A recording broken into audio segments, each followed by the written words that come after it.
Hoje teremos o professor Fernando Sá, que possui graduação em História pelo Centro de Ensino Unificado de Brasília, mestrado em História Política do Brasil e doutorado em História Cultural, ambos pela Universidade de Brasília.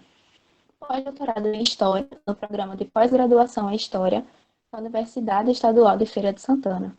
Atualmente é professor titular no Departamento de História da Universidade Federal de Sergipe. Hoje o professor irá abordar o tema Culturas e Identidades do Povo Nordestino.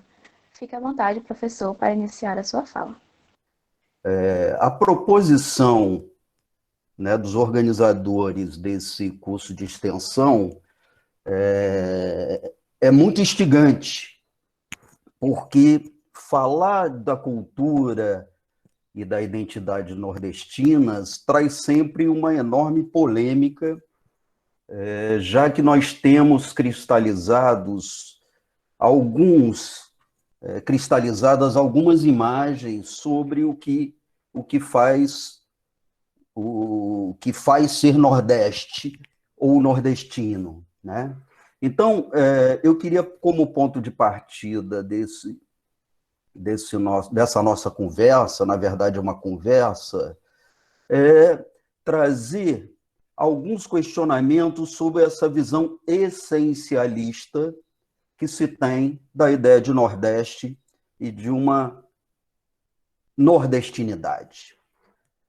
Eu trabalho já há algum tempo com alguns autores relacionados aos estudos culturais, né? Que foi um movimento intelectual e político que se forjou na Inglaterra do pós-guerra e penso que eles trabalham com a ideia de cultura, com a ideia de identidade, numa perspectiva de que não é um conceito, mas um movimento histórico, um problema histórico, né? E aí eu estou falando do Raymond Williams, que coloca como premissa básica para a gente pensar esses conceitos, essas noções, esses problemas históricos que nós vamos tentar colocar aqui, relacionando, por exemplo, cultura e sociedade. Não dá para nós pensarmos a cultura como um campo autônomo, não dá para pensar a cultura sem relacionar com a dinâmica social, numa relação complexa, porque é nessa definição do que é significado cultural, nós temos que relacionar a construção social. Então, esse é o primeiro ponto. Então, a cultura como espaço de diferenças e lutas sociais. Por isso, eu achei muito apropriado a ideia de culturas, mas eu acho que a cultura já é um espaço de luta social e é um local onde se disputa determinados significados, Portanto, conversar sobre as culturas no Nordeste é conversar também, discutir também sobre as questões ideológicas que permeiam a definição da ideia de cultura no Nordeste. Então, o primeiro ponto que tem que estar claro é que não há leitura neutra ou inocente da cultura, já que ela é um campo de disputa, como dizia o Stuart Hall, que é outro pensador dos estudos culturais muito importante, que nos faz lembrar que é sempre um jogo de relações culturais em disputas em torno de determinado símbolo cultural. Isso se dá também no âmbito das identidades, como foi colocada, eu queria começar por esses dois conceitos. Primeiro, cultura. Então, só dá para entender a cultura imerso na construção social dos significados, e, portanto, a definição se dá em torno do jogo das relações culturais, e, da mesma maneira, as identidades são forjadas dentro de um processo histórico, e, portanto, performativo, no sentido de que envolve indivíduos e instituições em toda e qualquer sociedade, não é só no caso nordestino. Então, as questões políticas são muito importantes também, e ideológicas, na definição das identidades. Como diz o Rusen, que é um historiador alemão muito importante, o que nós temos que entender na identidade é a prática da diferença, isto é, como que isso se dá tanto no plano imaginário, mas também que a identidade é forjada dentro da realidade social, né? Então, claramente eu queria colocar essa definição das noções de cultura e identidades como um problema histórico, performativo e que é transformado ao longo do tempo, isto é, na sua historicidade. Com relação ao outro ponto colocado, povo nordestino. Tá? A ideia de povo remete à ideia de nação. No caso do povo nordestino, remete não só à questão nacional, dentro desse processo de construção do Estado no Brasil, nos quadros da modernidade, mas também da regionalidade, né? Então, é importante registrar que essa ideia também é forjada dentro de um processo de disputa dos significados do que é ser povo nordestino dentro da luta social. Então, o que nós temos que questionar aqui é uma determinada ideia de essência ou autenticidade da cultura nordestina. Isso se dá também no caso brasileiro, né? Essa preocupação de buscar a essencialidade do Nordeste, a autenticidade da cultura nordestina, ela remonta, por exemplo, à produção intelectual do Gilberto Freire, né?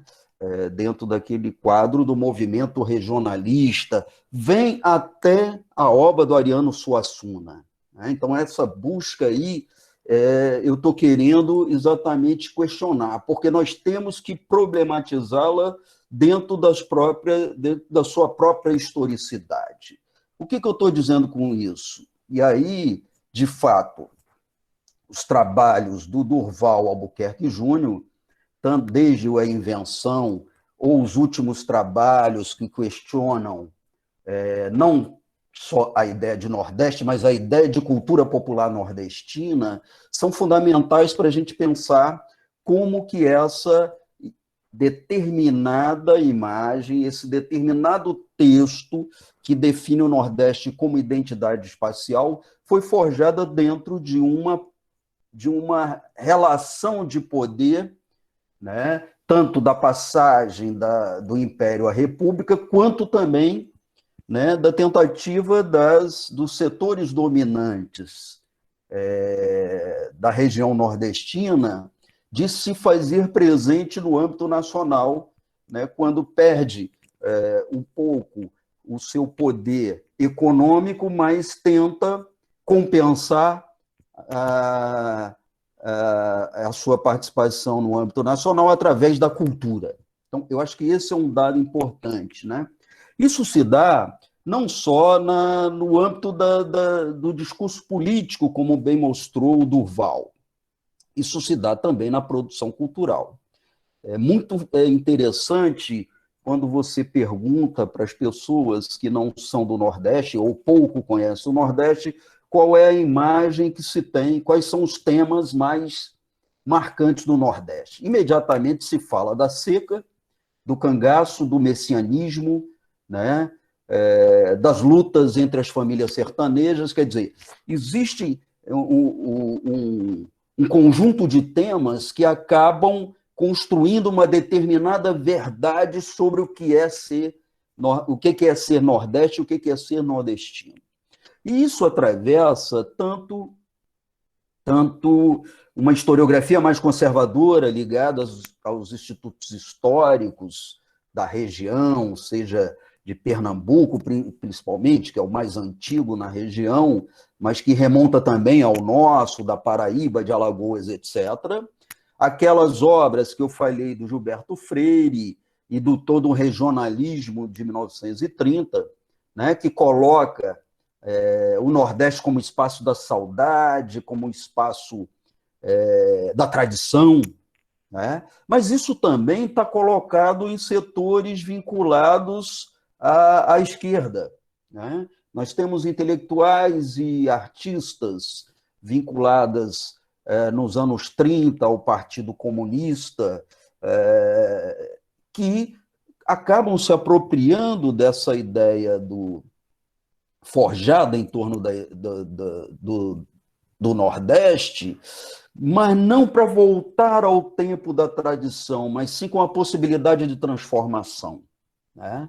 Entretanto, ambos, seja essa visão mais conservadora, seja essa visão, entre aspas, mais revolucionária, acaba forjando a regionalização do Nordeste, né?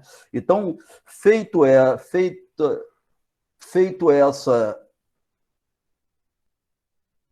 posição, né, de onde eu estou falando, nós temos que passar para um ponto fundamental, né, do Nordeste, para a ideia de cultura popular. Falar da produção cultural do povo nordestino é falar de uma determinada ideia sobre a cultura popular. E isso também é forjado por um conjunto de pesquisadores, folcloristas, literatos, que vão exatamente construir alguns ícones de uma dada identidade regional nordestina, que vai exatamente definir uma certa visão de autenticidade dessa cultura popular, né, com uma ideia fossilizadora, essencialista da cultura e da identidade nordestinas, que estão presentes, por exemplo, eu já havia citado, na obra do Ariano Suassuna, né? Se você pegar a obra do Ariano Suassuna, você tem claramente essa busca de que a originalidade da cultura nordestina está, por exemplo, na produção da literatura de cordel, está na produção do folclore, da cultura popular, dos grupos folclóricos, do maracatu, do sertão e etc., né? E que remete a uma certa ideia arcaica do Nordeste, né? E veja, se você pegar a obra do Ariano Suassuna como um exemplo aí para a gente refletir, ele coloca que esse arcaísmo nordestino, que muitas vezes se transforma até numa leitura cavalheiresca, né, dos cangaceiros, dos vaqueiros encorados, um pouco de viés romântico, que está lá em José de Alencar, mas que também está em Ariano Suassuna, numa visão quase medieval do Nordeste, né? Então, esse arcaísmo garante uma determinada essência, como se a identidade do povo brasileiro não fosse transformada ao longo do tempo. Se a identidade dessa cultura popular também não se transformasse ao longo do tempo. Então, nós temos aí uma visão essencialista tanto da parte do Gilberto Freire, no seu manifesto regionalista, que está lá a busca também do vaqueiro, da cultura sertaneja, né? E isso vai ser muito resgatado pelo Ariano Suassuna. Numa ideia de quê? Numa ideia de um messianismo sertanejo. Se você pegar... Eu estou orientando agora um trabalho sobre o Romance da Pedra do Reino, e foi muito bom retomar a leitura do Romance da Pedra do Reino para a gente ver exatamente essa ideia sebastianista, né, tão marcante na sua obra, como se fosse se transformasse num verdadeiro fetiche dos traços culturais nordestinos, né?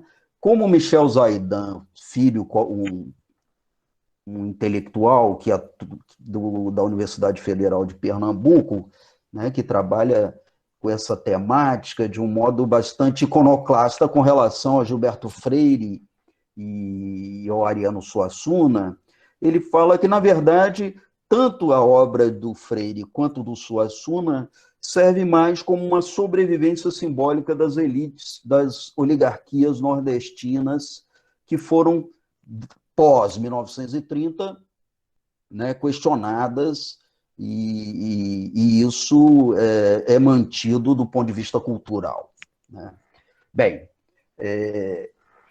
esse momento dessa busca essencialista, eu estou falando aqui do Gilberto Freire e do Ariano Suassuna, porque eles têm maior visibilidade, mas isso se manifesta na intelectualidade nordestina como um todo.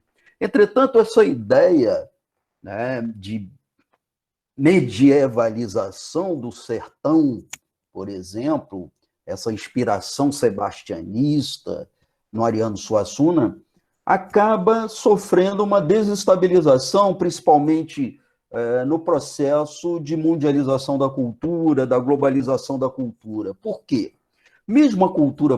A mesma cultura brasileira não pode mais ser vista apenas pelos marcos da espacialidade, já que nós temos, e aí é o paradoxo do processo de mundialização da cultura, né? Na medida em que se constrói uma cultura, digamos, pós-moderna, mundial, você tem, paradoxalmente, a emergência de culturas locais no âmbito do Estado-nação, porque essas culturas locais, muitas vezes, foram obliteradas pelo processo de construção do Estado-nação. Então, é um ponto importante, isso mostra uma desestabilização da ideia do Nordeste, já desde os anos 70, na obra do João Ubaldo Ribeiro, na obra do Antônio Torres, do ponto de vista da literatura.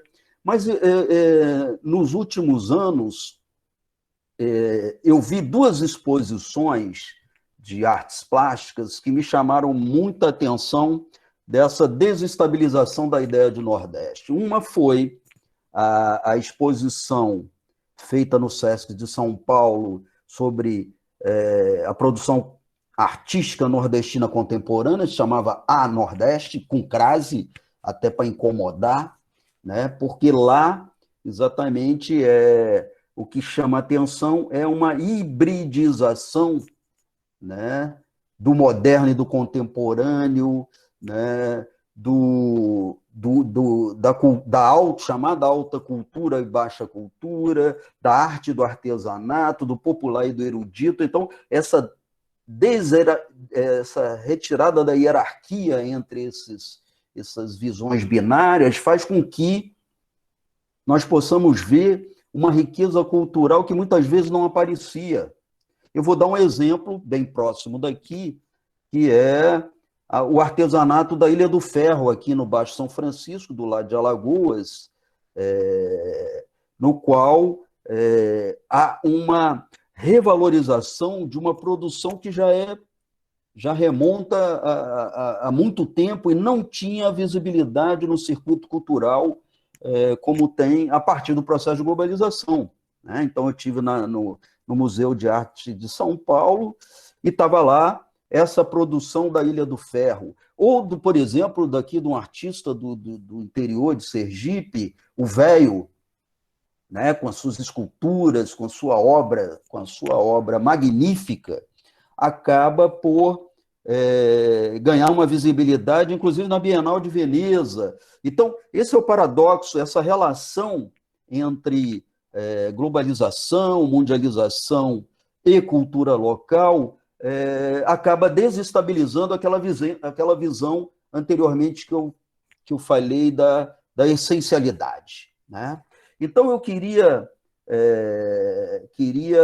trabalhar um pouco essa exposição a Nordeste, que foi realizada no Sesc de São Paulo, entre 16 de maio e 25 de agosto de 2019, porque lá, nessa exposição, os curadores, dentre os quais eu destaco o Marcelo Campos, que já tinha feito uma exposição sobre o sertão, no qual ele também dessacralizava a ideia de sertão, né? Porque a ideia de sertão é como se a gente, antes de ir, já soubesse como é a paisagem do sertão.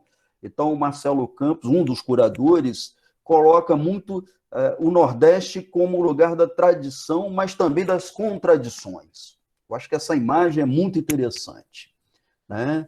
E a partir de uma leitura muito cuidadosa por parte dos curadores dessa exposição, se percebe claramente que mesmo nos lugares aonde essa tradição se faz bastante presente, como, por exemplo,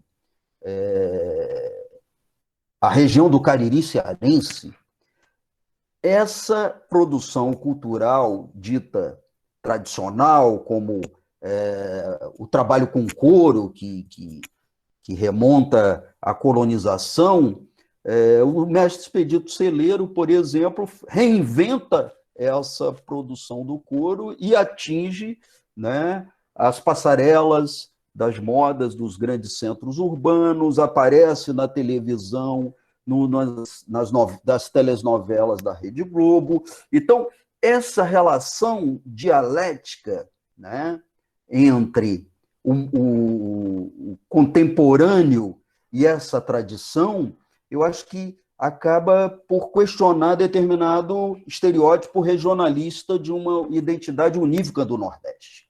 Nós não podemos perder de vista essa pluralidade, daí a felicidade de se colocar identidades nordestinas, porque você tem o Cariri cearense como um centro de produção magnífico, tanto na área musical, na área das artes plásticas, na área do design, como eu falei do Expedito Celeiro, que faz aquelas sandálias extremamente coloridas de Maria Bonita, de uma poesia popular, de uma xilogravura magnífica no Juazeiro do Norte, mas você também tem uma produção muito intensa, por exemplo, eu citei também aqui no Baixo São Francisco da Ilha do Ferro, o recôncavo baiano, né, com a sua negritude, a zona da mata pernambucana com seus maracatus, o sertão de um modo geral. Então, nós temos que colocar essas narrativas diversas para entender as disputas em torno da ideia de Nordeste, né? Então, um aspecto importantíssimo que às vezes a gente perde de vista é que esse Nordeste também ele é eivado de metrópoles. Não dá para pensar, por exemplo, a produção cultural de Recife é uma metrópole como Fortaleza, onde há uma fusão do local, do regional, do nacional e do internacional, do global, de um modo muito, muito próprio, né? Por outro lado, também, patrimônios subalternos foram recuperados dentro dessa relação de fricção entre essas ideias do Nordeste. Eu queria destacar um Nordeste questionador do patriarcado, do colonialismo, desse cosmopolitismo estético-político das metrópoles nordestinas, da indústria da seca, que é uma produção vinculada à cultura afro-brasileira, né? Aqui eu queria destacar, então, dois autores que eu acho muito, muito interessantes para a gente pensar esse questionamento, que é o mestre Didi, de Salvador, junto com Rubem Valentim. Ambos são artistas de vanguarda que acabam trazendo uma releitura da religiosidade, do sagrado afro-brasileiro, com uma proposta de linguagem moderna. Então, isso é muito interessante. Da mesma forma, vejo muito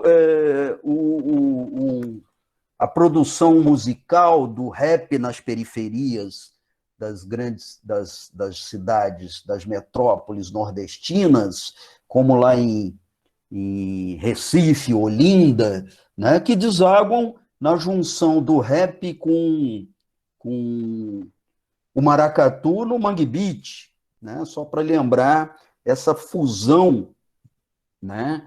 Porque é uma desinvenção do Nordeste, porque o Nordeste acaba trazendo um questionamento, essas novas versões do Nordeste acabam desinventando determinada do Nordeste muito estabilizada, né, e questionando. Dentro dessa perspectiva, nós não podemos esquecer um artista aqui de Sergipe, o Arthur Bispo do Rosário, que também tem uma produção artística feita à margem, isto é, à margem do sistema de arte nacional, que foi feita, na verdade, no hospício, e que representa muito esse ato de rebeldia desses setores subalternos, né, à opressão, principalmente a esses setores afro-brasileiros, nesse universo afro-brasileiro. Então, todos esses três artistas que eu citei são fundamentais para pensar a arte brasileira contemporânea, e todos eles utilizam uma dimensão religiosa na sua obra. Então, é interessante a gente observar isso. Uma outra presença que também tem encontrado bastante eco nos últimos tempos é o Nordeste indígena, que era invisibilizado, e nós temos agora, isso é importante registrar, a partir da inserção de setores subalternos vinculados à cultura afro-brasileira e indígena nas universidades, principalmente no Nordeste, acabaram trazendo uma visibilidade de artistas não só afrodescendentes, mas também indígenas, que não ganhavam visibilidade anteriormente, né? Então, por exemplo, você tem lideranças indígenas muito importantes no Nordeste, como a Sônia Guajajara, tem uma poetisa dos Guajajara também, que me falhou a memória agora, mas depois eu posso olhar, que no site do Instituto Moreira Salles declama poesias muito interessantes, né, e que atua, inclusive, na Rede Globo, mas me falhou o nome dela aqui nesse momento, né? Então, esse Nordeste indígena também começa a se fazer presente a partir de uma ideia de sujeito na arte, de sujeito artístico, de pensar a cultura no Nordeste. No caso sertanejo, também há uma dessacralização da imagem do vaqueiro. O vaqueiro está presente na obra do Suassuna, né? Está presente em toda essa produção cultural em torno do Nordeste, o vaqueiro como símbolo tradicional do sertão. Essa visão também está sendo desestabilizada, principalmente, né, nesse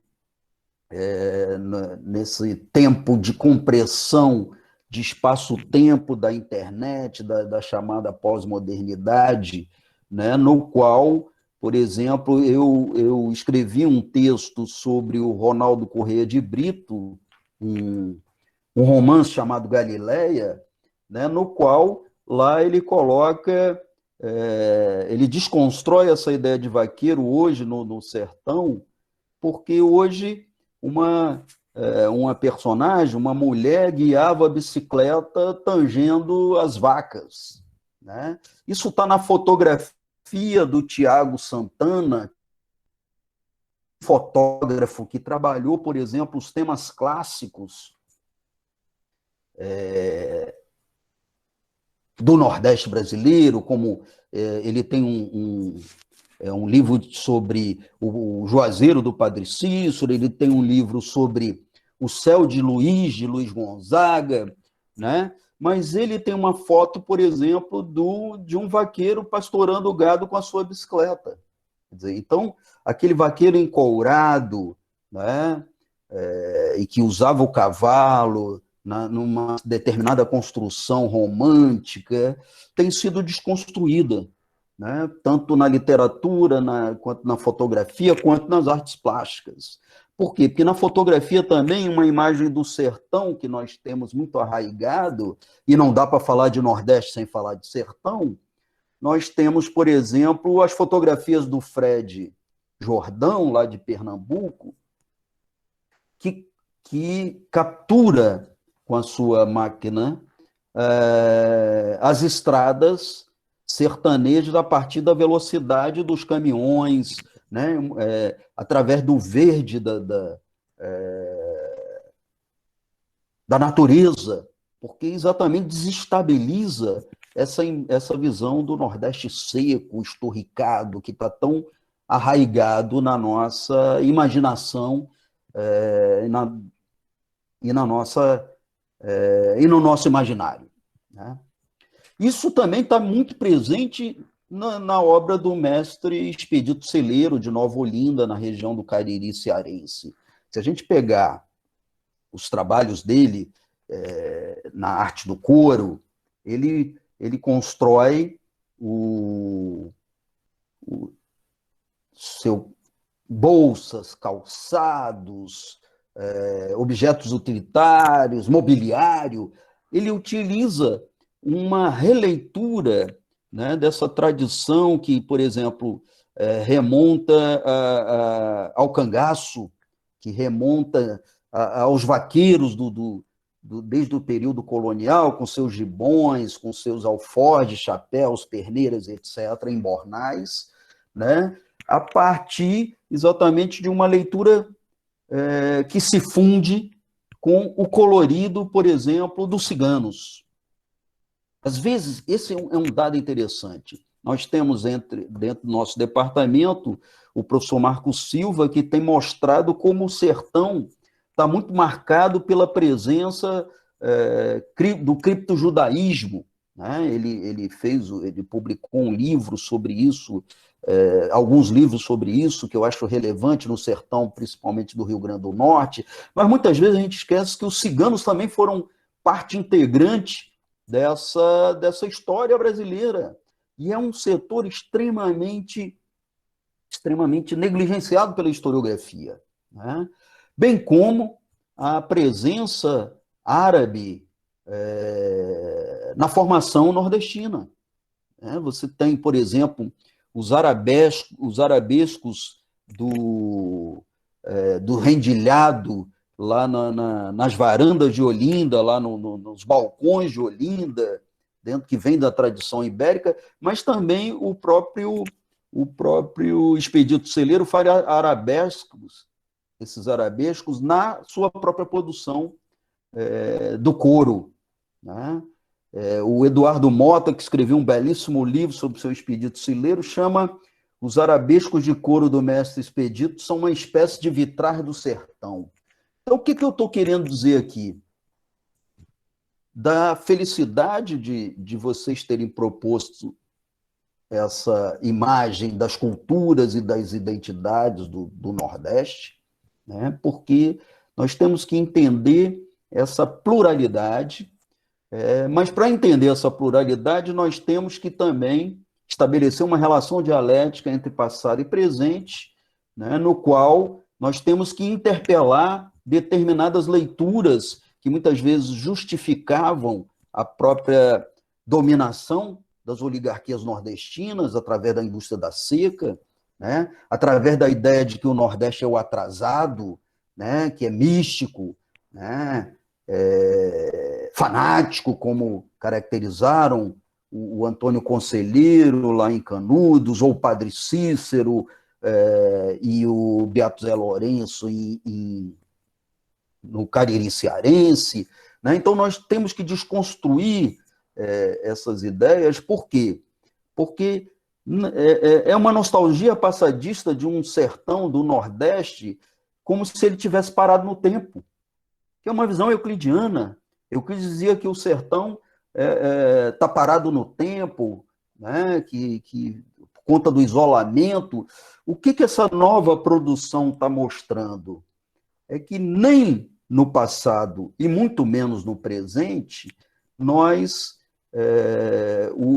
a produção cultural e artística do Nordeste nunca esteve parada no tempo. né? Nunca esteve parado no tempo. E essa ideia do sertão parado no tempo, ele é desmistificado muito na própria realidade sertaneja atual, né? Se a gente, quem conhece Juazeiro do Norte, ou Petrolina e Juazeiro aqui da Bahia, são metrópoles, ou Campina Grande, são metrópoles com uma vida muito parecida com a capital aqui, Aracaju, com aeroportos, com shoppings. Então, na verdade, a capacidade da cultura nordestina em se adaptar à contemporaneidade está marcado tanto na literatura de cordel, que hoje é produzida na internet, quanto nas artes plásticas, quanto na fotografia, quanto na literatura. Então, para a gente entender a nossa realidade contemporânea, nós temos que entender essa tensão entre tradição e contemporaneidade, entre o peso colonial e essa pós-modernidade. Então, é nessa relação que nós temos que compreender a cultura nordestina contemporânea. Bem, era isso que eu tinha para falar. Eu agradeço novamente o convite e estou aberto aí às questões que, porventura, vocês queiram discutir, né, nessa proposta de desconstrução de uma determinada ideia de Nordeste e de cultura popular também. Tem uma pergunta que é com relação à referência. A Mara. Ela perguntou se o senhor vai disponibilizar algum material, alguma referência bibliográfica referente à sua fala. Posso sim, sem dúvida. Eu citaria, primeiramente, os livros do Durval Muniz de Albuquerque Júnior. Por exemplo, A Invenção do Nordeste e Outras Artes. Os últimos livros dele me interessam muito, que é a desconstrução da ideia da cultura popular. Um que saiu agora em 2013, A Feira de Mitos, a fabricação do folclore e da cultura popular. Gostaria de destacar o catálogo de exposição a Nordeste da SESC São Paulo, que está disponível na internet. São muitos textos. Eu, basicamente, o do Zaidan, Michel Zaidan Filho, O Fim do Nordeste e Outros Mitos, que é de 2001, já é um pouco antigo. Então, eu penso que esses trabalhos são um bom ponto de partida para refletir sobre essa questão do Nordeste, sobre a história cultural do Nordeste, desconstruindo a ideia de uma determinada essencialidade, né? Eu acho que isso serve também para se discutir uma determinada essencialidade da ideia de sergipanidade também. Eu acho que você entraria muito dentro dessa perspectiva. Temos uma pergunta do professor Lincoln Franco. Professor Sá, tem algo muito interessante em sua fala. Me recordo de alguns fragmentos da produção de Jormar Muniz de Brito, personagem estudado pelos professores Fábio Leonardo Castelo Branco e Aristides Oliveira, especialmente O Palhaço da Guadalupe, obra que se questiona os mitos da cultura nordestina, inclusive nomes como Freire e Suassuna. Quando penso nesses debates identitários sobre o Nordeste, me vem um questionamento. Qual seria a distância entre a dessacralização da identidade nordestina versus a desvalorização da produção cultural do Nordeste?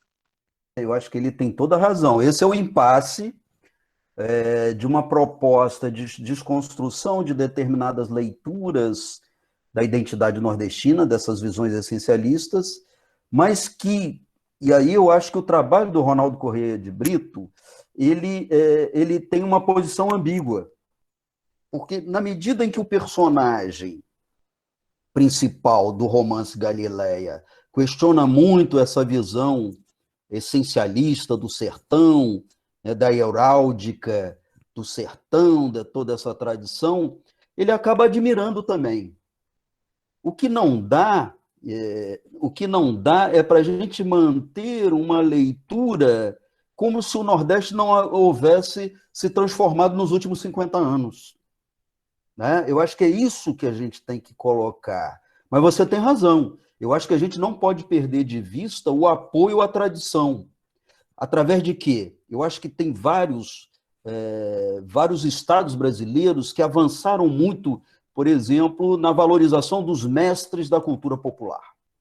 É uma pena que Sergipe está muito fora dessa perspectiva. Então, por exemplo, é necessário, de fato, você garantir a sobrevivência de setores das classes populares, produtores culturais, que muitas vezes estão à margem, à margem do sistema artístico e cultural. Isso é fundamental. Então, os mestres da cultura popular têm que ser valorizados. Né? Agora, o que não dá é para a gente ter uma visão de que esses mestres também não estão sendo influenciados pela contemporaneidade. Meu questionamento é esse. Fico muito feliz de você ter lembrado o Jomar.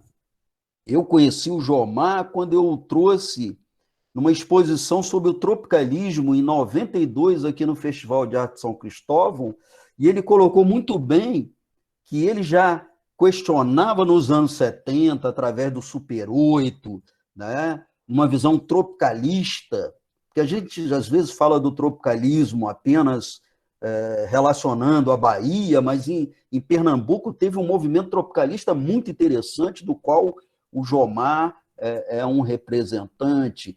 Então, eu acho que a gente tem que entender nessa visão dialética, né? Essa visão dialética entre tradição e contemporaneidade, entre o que há de colonial com o moderno. Só assim a gente foge do essencialismo, porque eu acho que o essencialismo também diminui a cultura nordestina. E é um paradoxo, né? Ao valorizar tanto a tradição, você acaba colocando ele como se ele estivesse fora do tempo. Então, esse é o questionamento que eu coloco. Mas você tem razão. Eu valorizo muito. Inclusive, tento visitar esses lugares de produção para entender essa relação. Agora, se você pegar o Expedito Celeiro, com o seu design fabuloso, ele inventou uma assinatura artística que agora ele acaba pautando o grande circuito artístico, por exemplo. Né? Se você pegar... Não tem novela da Globo que fale sobre o Nordeste que não coloque a produção artística de Expedito Celeiro. Então, a gente tem que ver o outro lado também. Como seu Expedito acabou entrando no sistema artístico e cultural, digamos assim, dos setores hegemônicos, a partir do seu trabalho. Né? Então, por quê? Porque o grande problema, e aí eu acho que você também coloca um ponto importante, muitas vezes os intelectuais é que estão definindo o que é cultura popular, o que é autêntico, e não os próprios produtores. Né? Então, muito, muito pertinentes suas questões. Acho que a cultura pernambucana, principalmente ali na região do sertão de Caruaru, também se reinventa a cada momento, ali de Bezerros, né? A produção do J. Borges. Né? Então, eu acho que é isso, é essa dinâmica sem essencializar, porque quem faz isso são os intelectuais, geralmente das cidades, das capitais. Né? É isso. Não sei se eu consegui dar conta das suas questões, mas eu estou de acordo com o seu impasse. Né? Na verdade, é um impasse, eu não saberia responder. O Pedro Carvalho gostaria de fazer uma pergunta. Fique à vontade, Pedro. Pode ligar o microfone e fazê-lo. Obrigado. Boa tarde a todo mundo. Queria saudar o professor Fernando, né? E ter um prazer revê-lo, mesmo que tão distante assim, né? Por conta dessa situação, e também pela distância geográfica, né? Nós estamos aí agora, cada um em um ponto diferente do país. Mas é um prazer revê-lo, professor, parabéns pela fala.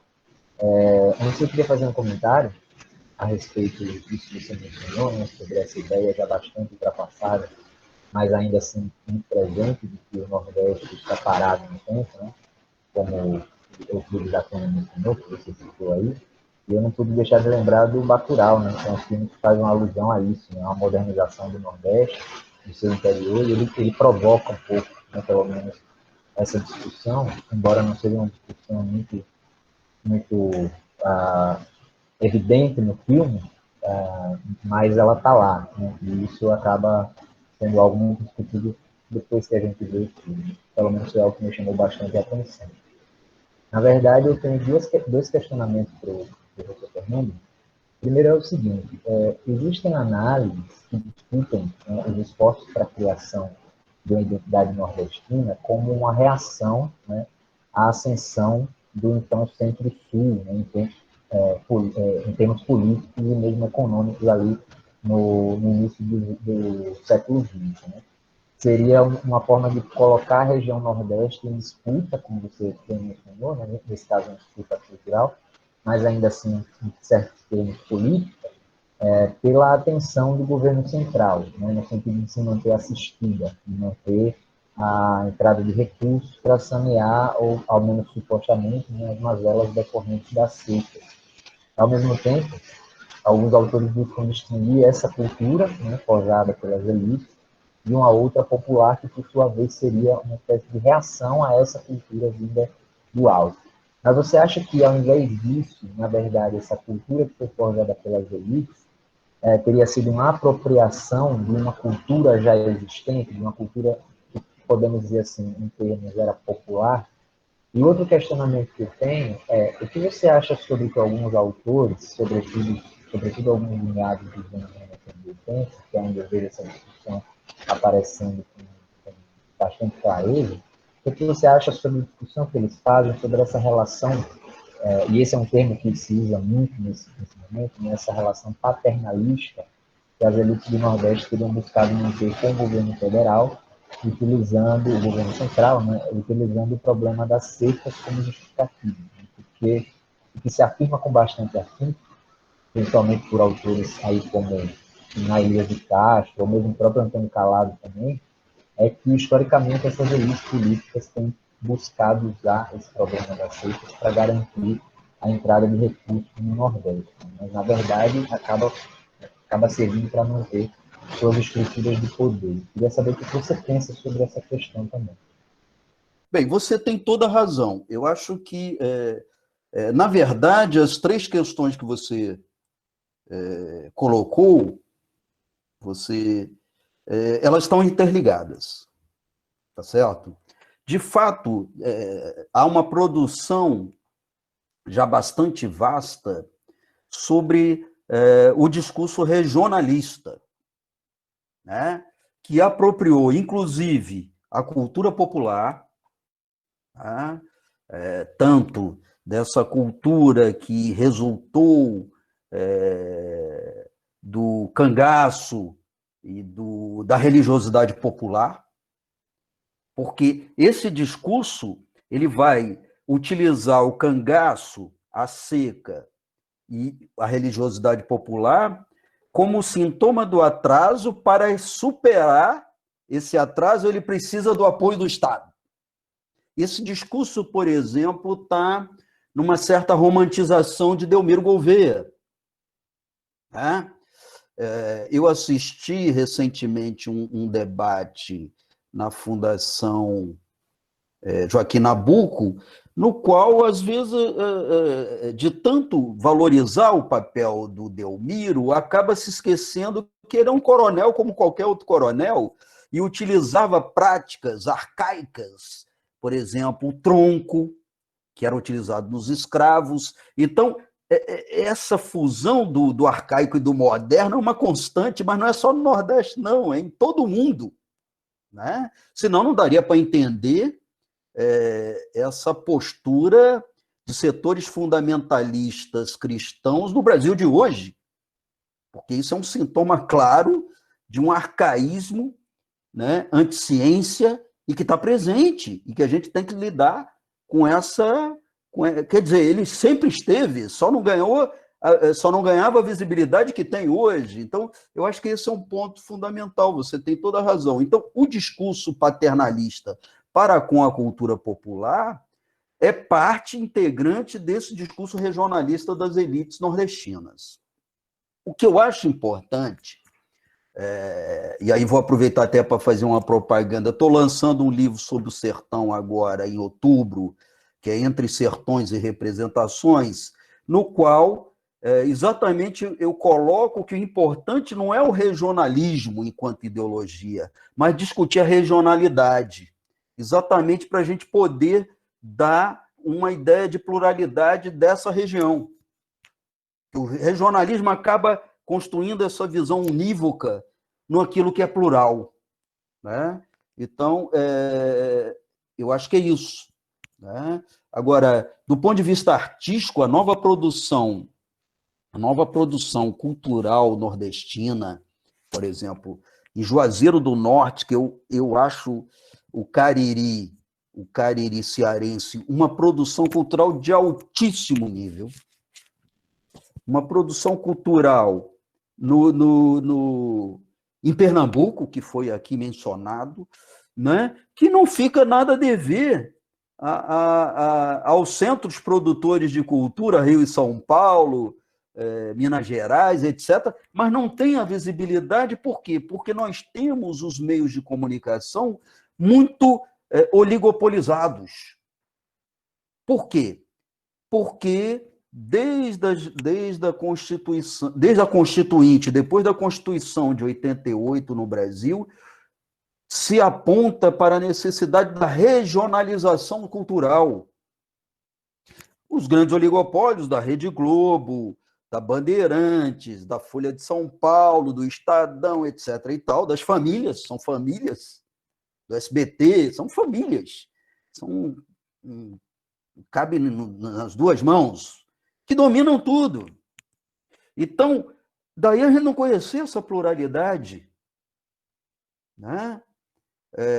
Você tem aqui em Alagoas uma produção artística de altíssimo nível que muitas vezes não chega aos grandes centros produtores, Rio e São Paulo, que são os lugares... Esse é o problema também.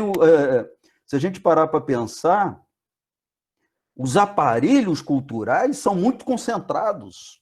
O Estado brasileiro concentrou tudo no Rio e São Paulo. Então, para a gente ver uma exposição, o Gilberto Freire conseguiu o Instituto Joaquim Nabuco aqui em Recife, né, que é do governo federal, mas eles estão destruindo, né, a Casa Rui Barbosa. Mas você não tem em outros lugares. Aqui Sergipe é de uma pobreza franciscana, se não fosse o Instituto Banese, através lá do museu, que para mim também é muito acanhado, né? Nós não temos um aparelho cultural para uma grande exposição. Então, você tem só Fortaleza, Recife, Salvador. Então, mesmo no Nordeste, você não tem assim lugares para dar vazão a isso. E a televisão também, eu acho que a televisão tem um papel importante nisso. Então, a regionalização da cultura, através de programas, é muito importante para que dar conhecimento dessa visibilidade. Então, eu sugiro que você consulte esse catálogo da Nordeste, que está disponível no site do SESC São Paulo, que lá eles conseguiram, numa pesquisa muito cuidadosa, tornar visível essa produção que muitas vezes aqui no Nordeste mesmo eu vejo que pouca gente conhece, né? A Ilha do Ouro está nem 200 quilômetros daqui de Aracaju. Quando eu falo, o pessoal de São Paulo conhece e os daqui não conhecem. Então, eu acho que falta também a criação de redes, de diálogos, né? Talvez aí a pandemia tenha um ponto positivo, que através do YouTube, da internet, você acaba tendo um diálogo entre o local, regional, nacional e internacional muito mais intenso e talvez torne mais visível essa produção. É isso.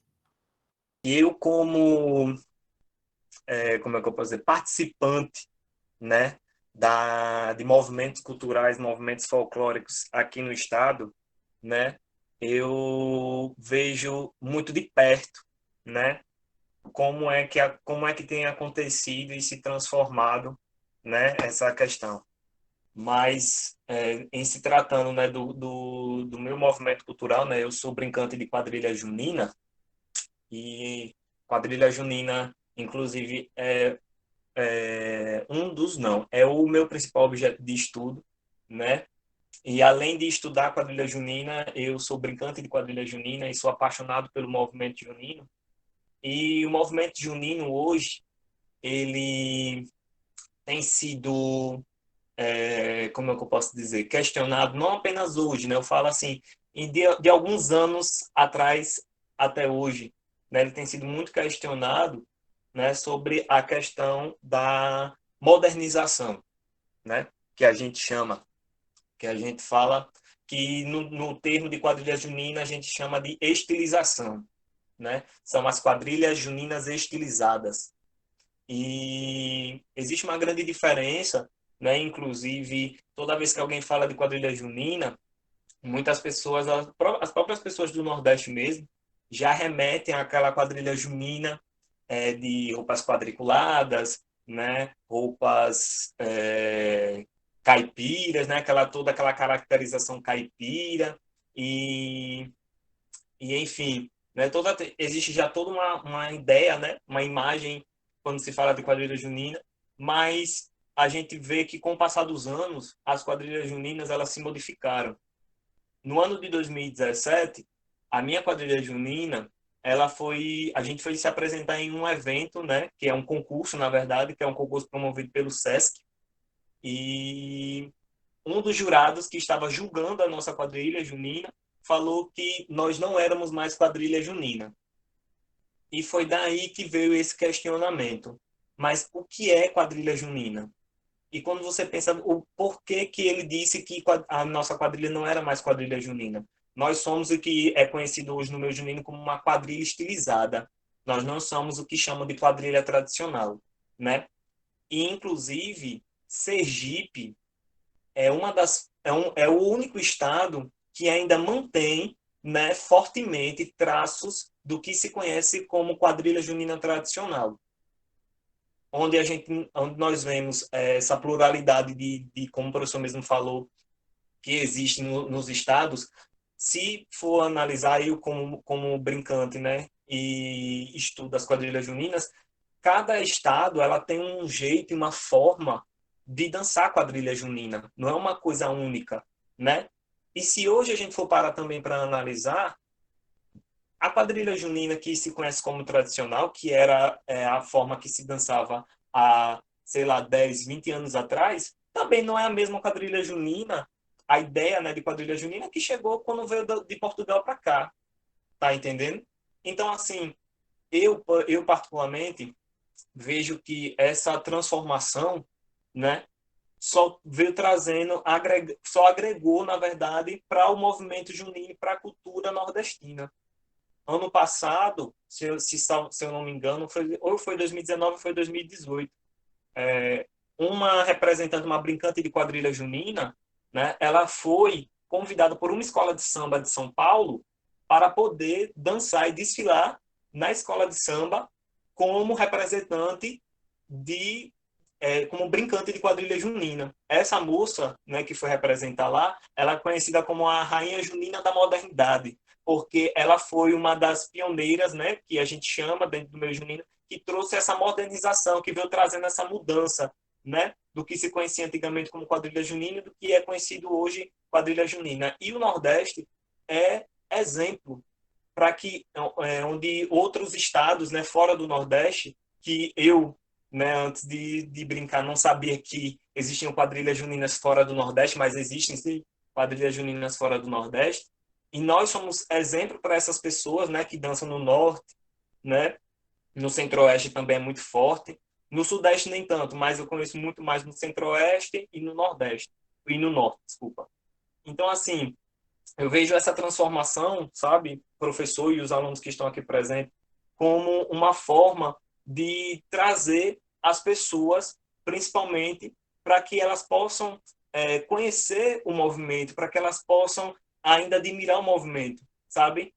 Claro que existem muitas pessoas que criticam, que batem de frente, que não aceitam que essa transformação ela não é certa, que quadrilha junina não é isso, né? Mas a gente entende que cultura, ela é dinâmica, ela não para, e ela vai se transformando com o tempo, né? E eu vejo que isso aconteceu não apenas com a quadrilha junina, mas com muitas outras, com muitos outros manifestos culturais aqui da nossa região, tá? Que inclusive é muito rico e é muito maravilhoso. E só para finalizar, falar para o professor Fernando Sá que a Ilha do Ouro é linda, viu? Eu já tive lá, minha avó nasceu em Porto da Folha e a Ilha do Ouro é maravilhosa, já tive lá algumas vezes, tá, professor? E é isso aí, desculpa se eu me prolonguei, tá? Mas é porque quando fala sobre essa questão eu fico muito empolgado e eu gosto de debater e conversar, tá? Muito obrigado pela oportunidade. Bem, eu falei a Ilha do Ferro, mas a Ilha do Ouro também é linda. Desculpa, professor, eu entendi a Ilha do Ouro, desculpa. Mas visite a Ilha do Ferro, fica em frente a Bom Sucesso, lá em Poço Redondo, vale a pena.